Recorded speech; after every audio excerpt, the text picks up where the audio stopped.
Hello everybody, it's good to see you again, and we are going to be looking at Luke chapter 14 verses 7 through 15. Jesus tells us this parable of the dinner guest because he wants his listeners to understand something, that we need to be humble.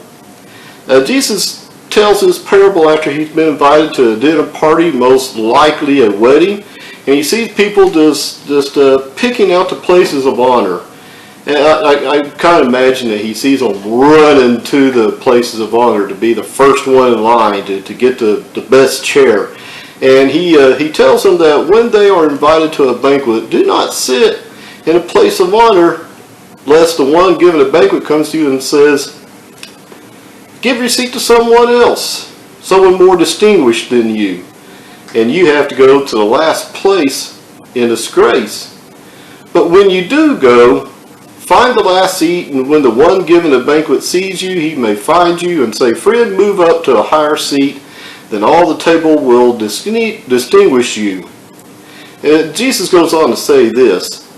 He says, for everyone who exalts himself will be humbled, and he who humbles himself will be exalted. And Jesus then adds a rule, if you will, to being hospitable. He says, when you give a luncheon or a dinner, do not invite your friends or your brothers or your relatives or rich neighbors. Otherwise, they may also invite you in return, and that will be your repayment. But when you give a reception, invite the poor, the crippled, the lame, the blind, and you will be blessed, since they do not have the means to repay you, for you will be repaid at the resurrection of the righteous. And then one of them, hearing Jesus, said, blessed is everyone who will eat bread in the kingdom of God. Luke is the only one who records this parable. It's simple, concise parable, but filled with rich advice. We in our day and time isn't any different than they were. We like to think, we love to think more highly of ourselves than we should. We all want to sit in the place of honor. And then when we are told to move, we oftentimes make a big fuss and try to cause a commotion in order to disgrace or to disguise our disgrace, or to disgrace the person giving the lunch or the dinner that we've been invited to, so that we may somehow make them give us the place of honor. Just think how much simpler life would be, though, if you and I would just abide by what Jesus said. Don't think too much highly of ourselves. Think of ourselves as someone who's happy to be there, lucky to be invited. And go find a place that's maybe out of the way. Somewhere where, the person given the party might have to look for and say, why are you over here? That's really what it's all about, isn't it?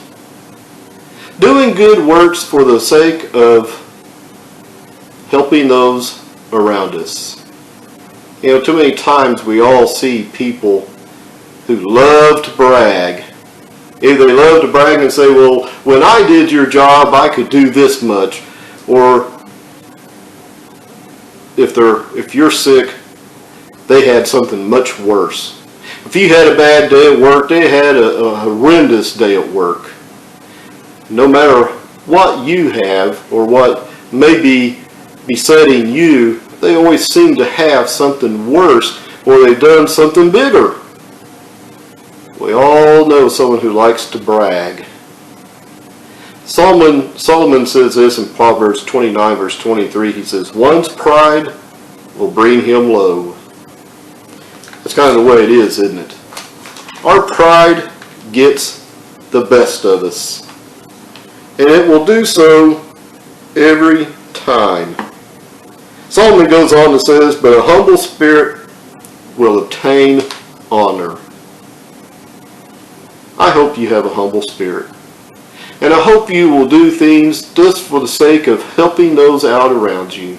Whether it's opening up a door for a person with their arms full, or maybe if you're at work and you see someone struggling, you say, here, let me help you do this, without them having to look around and saying, who's going to help me? Be that humble person. Be like Christ, who was humble in every way. I hope you're doing good, and I hope these little parables will help you in the days coming. And who knows? Maybe you'll look at me and say, you need to be humble, Tim. I pray that you are doing good, and I hope that you are well, and I thank you for your time. God bless.